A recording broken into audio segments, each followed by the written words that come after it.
Universo.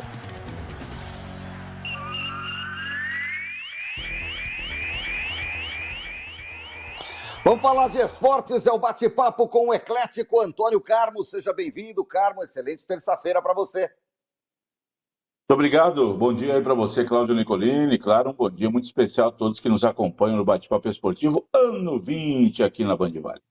Que bom, hein? Nessa segunda-feira fechou mais uma rodada do Campeonato Brasileiro. Vitória do Santos para 37.500 pagantes no gelado Morumbis. 3-1 em cima do Juventude. Você pega pelo resultado, ok, o Santos fez a parte dele, 2 gols no Neymar, um deles de pênalti, e tudo como manda o script, era esperado o figurino. Mas olha, um jogo onde o Brasão fez 9 defesas, um jogo que poderia ter sido 5-4, meu querido Antônio Carmo, um jogo de duas equipes que têm defesas muito ruins, Antônio Carmo. O Juventude, no segundo tempo, confesso, não vi nada. No primeiro tempo, tinha finalizado já 10 vezes ao gol do Santos, estava atacando muito, tomou 2-0, quase que empata ainda para o final, fez um gol, mas tudo bem para o Santos, que o importante ontem, Nicolini, mais do que jogar bem, era a vitória, penso eu.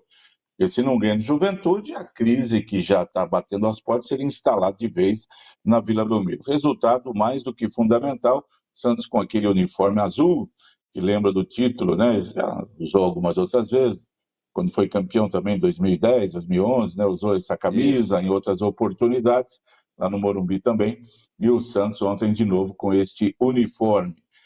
Com a vitória o Santos sai da zona de rebaixamento, mas mesmo assim ele tem um jogo a mais do que o Vasco, que será adversário do Santos daqui 2 rodadas aí, abrindo o segundo turno da competição. 2 gols do Neymar, aí eu já vi gente colocando assim, Nicolini, Neymar prova que está pronto para voltar à seleção. Não, pera um pouquinho, gente. Foi contra o Juventude. Foi contra o Juventude o jogo. Espera um pouquinho, tá? Jogou. A gente defende aqui o Neymar, para mim, o melhor jogador que surgiu no futebol brasileiro, né? De 98 para cá. Não tem dúvidas, é o único diferenciado do futebol do Brasil. Não deu certo aí nas Copas do Mundo, problema aqui, problema ali, problema lá, nas 3 Copas que disputou, mas espera um pouquinho, deixa, vai pegar o Cruzeiro domingo em Belo Horizonte. Aguardemos, ora pois, sim, vamos ver como é que jogará o Neymar contra um dos líderes do campeonato domingo lá em Belo Horizonte. Ele tem bola para isso e pode jogar em qualquer lugar do mundo onde ele já atuou, né? Não é porque vai ser no Mineirão, mas é porque o jogo vai ser mais complicado. O Cruzeiro tem um time, convenhamos, um pouco melhor do que o Juventude, não à toa o Cruzeiro é líder do campeonato ao lado do Flamengo. Mas o Neymar ajudou o Santos ganhou 3-1, estreia do Mike na lateral direita, voltou o Gil para a zaga, Zé Rafael no banco, entra no segundo tempo, o técnico Kleber Xavier, meio criticado aí pelas hostes santistas, não gostaram da escalação, mas o que vejo eu assim, Nicolini, precisava ganhar o jogo, ganhou. Então agora vamos respirar um pouco, semana inteira de trabalho, eu enquanto o Cruzeiro vai jogar a Copa do Brasil. Ele é fã do Abel, que ele dobrou as 2 laterais. Já dobrou a ponta, pronto. Para que isso, né? O torcedor do Santos não admite esse tipo de coisa, porque assim, não leva a lugar nenhum.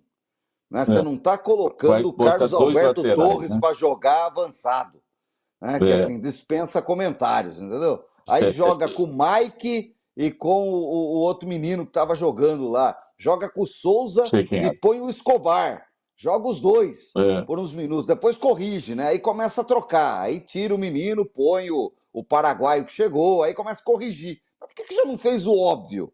É a pergunta, Antônio Carmo. Meio professor Pardal, viu? Nicolini, técnicos são técnicos e são diferenciados, eles têm as cabeças ali que a gente não vai conseguir entender com as ideias para colocar o time. Mas o Santos ganhou, resumindo, 3-1. O que aconteceu com o Vitória? Que estava sem técnico, anunciou hoje Thiago Carpini para dirigir o time na sequência do campeonato. Ele fez bom trabalho no Juventude, bem lembrado. E de lá é que ele depois acabou passando pelo São Paulo, o senhor estava no Vitória, foi dispensado, estava sem clube, volta para o Juventude na tentativa de melhorar a situação do Juventude, o jogo de Caxias, que não vai bem, não. Aliás, Juventude tem o Gilberto de centroavante. Eu achei que tinha parado. Nossa, é verdade. Antônio Carlos. Então, Gilberto eu de também achei centroavante. que era Aquele Gabriel Veron, é, que enganou no Santos até outro dia, tá no no Juventude Santos, foi para enganando lá. lá. Né? Enganando também. Então, Tem gente que assim, ainda acredita. É. é muito O refugo Gilberto junto, mas aí não funciona. Quando eu vi lá Gilberto, falei, deve ser um garoto, né? Das categorias de base, do Juventude. Aí você pesquisa, não, é aquele mesmo, de São Paulo, de tantos times aí por onde já passou, 50 anos de idade. Não, não dá. Sem o Juventude não vai Nenê no conseguir. E tem banco. o Nenê no banco, 44 anos, né? Fica lá, cobertorzão para se proteger do frio, aquela coisa toda. E Senão aí em o Santos Costipa. ganhou e não constipa, segue o barco agora. É. Então tá bom. Rodada no final de semana, porque esse meio de semana tem Copa do Brasil. Jogos amanhã e quinta, certo, Antônio É, Carlos? amanhã e quinta, hoje não tem, né? Na semana passada a gente teve jogo na terça, dessa vez não. E amanhã a gente já vai ter 6 jogos, na quinta mais 2, e aí conheceremos os 8 times que seguirão adiante na briga pelo segundo principal campeonato do futebol brasileiro. O resultado de ontem tirou o Santos da zona do rebaixamento e fez ele chegar à 15ª colocação, meu querido Antônio Campos, É, pontuação muito 17 ruim, jogos. mas o que o tira da zona do rebaixamento. 18 pontos em 17 jogos, ou É, seja, o Santos pode chegar a 24 pontos no turno se ganhar os 2 jogos, né? E fizer 24 pontos, ele pode chegar a 24 24 com pontos. 6, dobrando 48, não tem nenhuma chance de É, rebaixamento.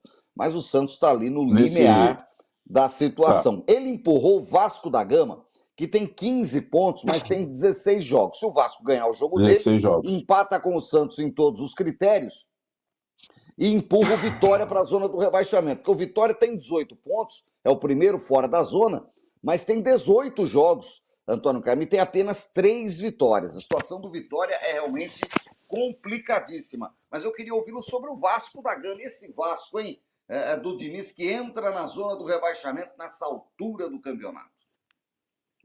O Vasco tem jogo a menos, tem confronto direto contra o Santos daqui 2 rodadas para inaugurar o segundo turno, mas tem jogo atrasado, o Santos tem jogo atrasado, aquela história toda. O Vasco que vai jogar justamente, o jogo do Vasco é quinta, né? Pela Copa do Brasil, jogando contra o CSA. Quinta-feira, 8 da noite, em São Januário. E aí eu acho que é uma definição na vida do Vasco, né, Nicolas? Imagine o Vasco eliminado pelo CSA, quinta-feira, na Copa do Brasil, que é o que resta para o Vasco, porque no Campeonato Brasileiro é só lutar para não cair. Ele ganhando do CSA, além de faturar um bom dinheiro, que o Vasco está mais do que necessitado, o Vasco vai para as quartas de final, vai aguardar o sorteio daquilo que pode ocorrer. A situação do Vasco é muito temerária. O time não ganha há 7 jogos, eu acho que é isso, está muito mal, já foi eliminado da Sul-Americana, está aí no Campeonato Brasileiro na parte de baixo da tabela. O time é fraco, não se contrata jogador. O pessoal brinca que o Vasco contrata reservas, né? Ele chega no Santos e fala assim: o Santos, tudo bem, tudo bem. Quem que você tem na reserva? Tem aquele. Então traz, vamos levar 2 ali. Né? Como também brinco que o São Paulo contrata jogador já para desfalcar o time. Lucas, Oscar, que já chegam para logo depois estar desfalcando o time, né? Os jogadores que chegam e logo se machucam. Então tem esses problemas todos aí. O Vasco vive. Olha, o ano para o Vascaíno promete ainda, são 5 meses de Fortes sofrimento, penso eu, viu, emoções. Nicolino? Fortes Fortes emoções. emoções. Eu não tenho dúvida disso. Vasco com 15, Fortaleza também com 15, com um jogo a mais. E vamos ver se Renato Paiva, Juventude ficou com 11 pontos, mas Juventude tem 16 jogos, o mesmo número de jogos do Sport, que tem apenas 6 pontos ganhos. Lá em cima, o líder é o Flamengo, junto com o Cruzeiro, os dois com 37, mas o Flamengo tem um jogo a menos, tem 17 jogos, o Cruzeiro já fez 18 e fecha o primeiro turno contra o Santos, no Mineirão, jogo marcado para domingo, 6h30 da tarde, estádio Magalhães Pinto, na Pampulha. O Cruzeiro recebe o Santos e fecha o turno. Para o Cruzeiro é o último jogo do turno. O Palmeiras, por Já exemplo, corretinha a tem tabela. 3 jogos. Né? Tem 3 jogos ainda, porque o Palmeiras tem 16 partidas. Joga no fim de semana e tem 2 jogos atrasados, meu querido Antônio Carlos. O Palmeiras vai pegar o Ceará em casa no fim de semana, ainda tem um jogo atrasado contra o Santos e outro contra o Juventude. O Flamengo tem um atrasado contra o Sport, né? Que aí você não conta muito. Domingo, Nico, é sábado, o Mirassol terá o prazer de jogar pela primeira vez no Maracanã, né? Vai pegar o Flamengo. É Flamengo e Mirassol. Confronto mais do que inédito na história para o Mirassol, que faz grande campanha, quinto colocado no campeonato, ganhou do Vasco, foi o primeiro confronto oficial dele contra Cariocas na semana passada. Né? Então aí a coisa vai seguindo aí pelo Campeonato Brasileiro de Futebol, a rodada só no fim de semana. É isso, rodada no final de semana, tem Copa do Brasil nesse meio de semana, e aí na semana que vem Libertadores Atlético, já, né, Antônio Carlos? Isso, o Flamengo tem o Atlético amanhã, o Atlético que deu uma melhorada, ganhou do Flamengo no Maracanã, vai tentar garantir a sua classificação em cima do Flamengo na Copa do Brasil, jogo interessante amanhã lá em Belo Horizonte. No registro da Série B, 2 jogos fecharam a rodada de número 20, meu querido Antônio Carmo. Abrindo o segundo turno, a Série B, o Atlético empatou com a equipe do Atlético Goianiense, 1-1, e o Cuiabá venceu Volta Redonda, que abre a zona do rebaixamento, o Voltaço, 2-0 para o Cuiabá, o jogo foi na Arena Pantanal. Goiás e Coritiba, 38 pontos ganhos, Novo Horizontino 35, Chapecoense 33. São os 4 primeiros. Goiás e Coritiba já abrem 7 pontos do Cuiabá, que é o primeiro fora da zona de acesso. Meu querido Antônio Carmo, a Série B é pontos corridos, sobem 4. E hoje sobe Goiás, Coritiba, Novo Horizontino e Chapecoense. Lá embaixo, o América tem o mesmo número de pontos do Volta Redonda, mas tem uma vitória a mais, e por isso está fora da zona do rebaixamento, 21 pontos. O Volta Redonda também tem 21, o Botafogo de Ribeirão Preto também 21 e o Paysandu também 21. Só que o Paysandu tem só 4 vitórias. O Amazonas tem 20, é o Lanterninha até aqui, mas ali tem todo mundo embolado fora da zona do rebaixamento, achatadíssima. A Série B, Antônio Carmo, o América com 21, a Ferroviária de Araraquara com 23, Atlético Goianiense, Atlético Clube com 24, o CRB tem 25 e ó, olho nesse Atlético Paranaense aí, hein? Só 26 pontos em 20 jogos. Muitas coisas vão acontecer. No América Mineiro demitiu o diretor de futebol, o Fred Cascardo. Né? Eu não consigo demitir o técnico, demite o diretor. Não, mas demitiu. Primeiro demitiu o Anderson Moreira, que é uma mentira no futebol do Brasil. Viu o Anderson surgindo pelo Cruzeiro na Copa São Paulo de futebol. No Santos, passou por lá também, na Copa São Paulo de Futebol Júnior, que o Cruzeiro foi campeão em 2007, naquele jogo histórico, teve nas quartas de final contra o São Zé, no Martins Pereira, ele era o técnico lá do Cruzeiro.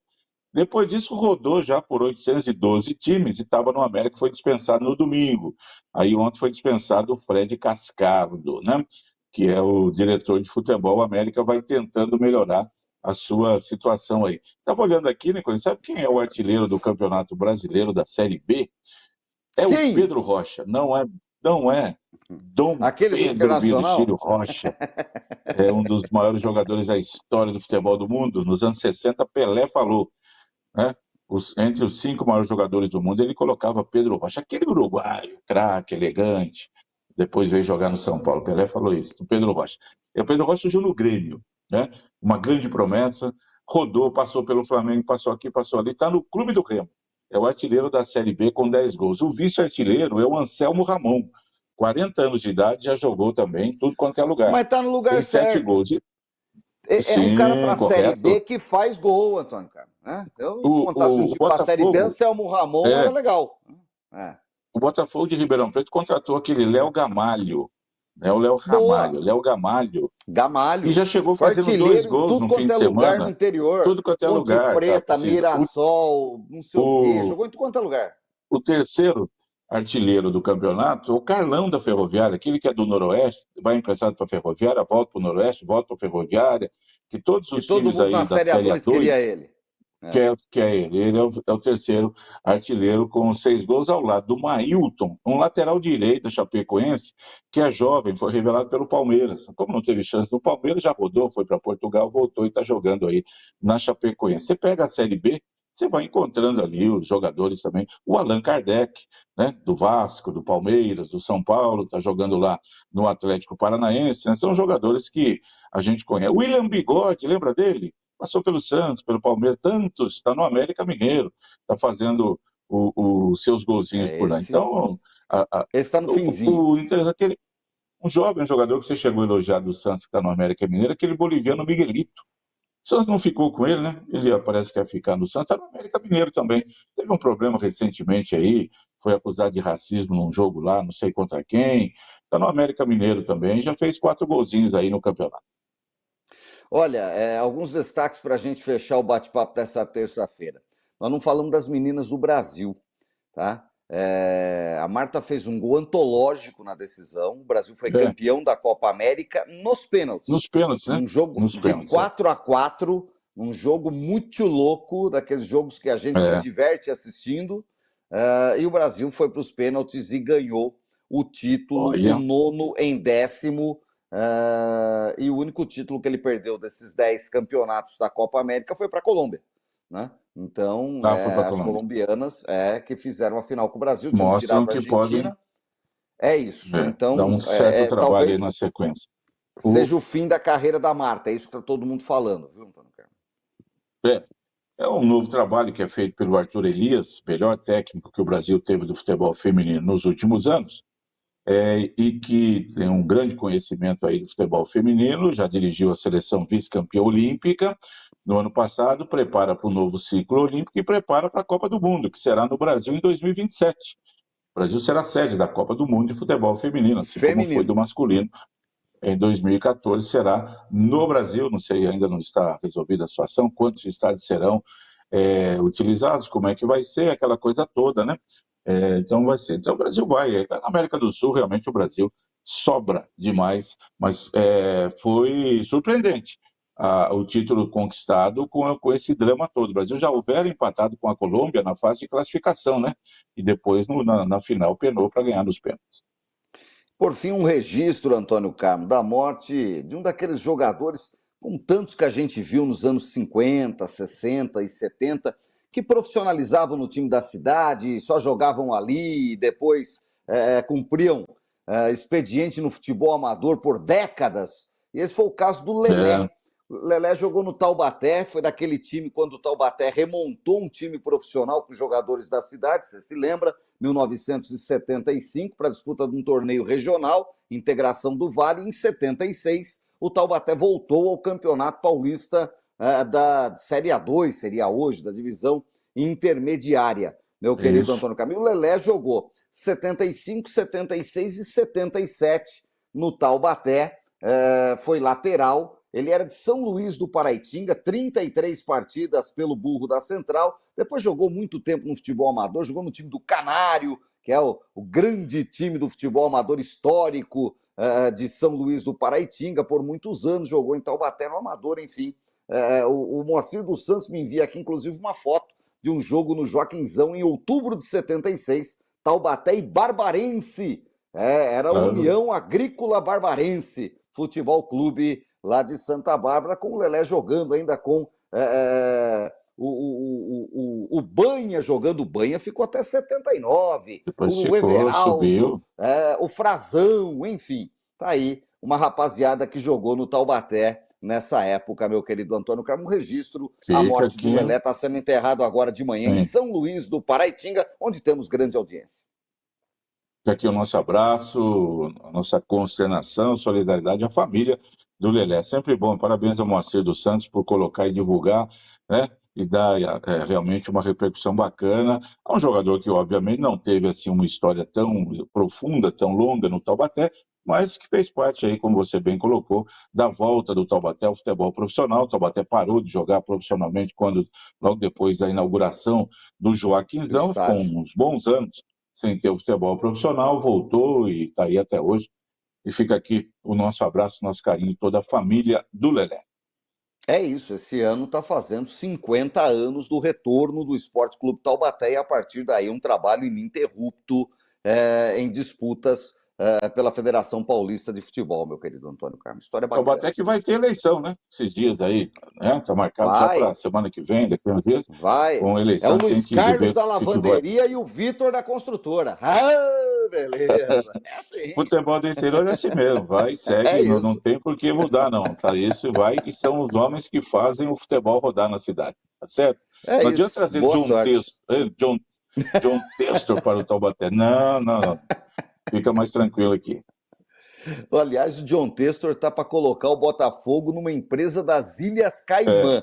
A hora que der ruim, assim, de quem que é o Botafogo? Não sei. Não tá mais comigo. Lá. Não tá mais comigo. Sabe aquela bola que assim, não tá mais comigo? Lá, Sei, não. Pergunta para ali, para o outro ali, cada coisa. Esse negócio de SAF, Nicolini, que o Taubaté está batalhando, quer também ter uma SAF, tem que ser muito bem escolhida, com calma, com parcimônia, com pessoas no futebol do interior, principalmente, que você conhece mais de perto do que ficar entregando para empresas grandes, estrangeiras aí. Os clubes grandes, você vê que o Vasco é o exemplo do mau negócio. É isso. Tá bom, Antônio Carmo. Por hoje é só, pessoal, como diria aquele desenhinho. Vamos nessa. Amanhã a gente fala tudo de Copa do Brasil, quarta-feira, de tirar as crianças da sala. Grande abraço para você. Muito obrigado, Claudio Nicolini, você também, os amigos todos que nos honram com a audiência aqui no Bate-Papo Esportivo. Uma ótima terça, gente. Até mais. Saia do impedimento. Na Band Vale, Bate-Papo Esportivo, com Claudio Nicolini e Antônio Carmo.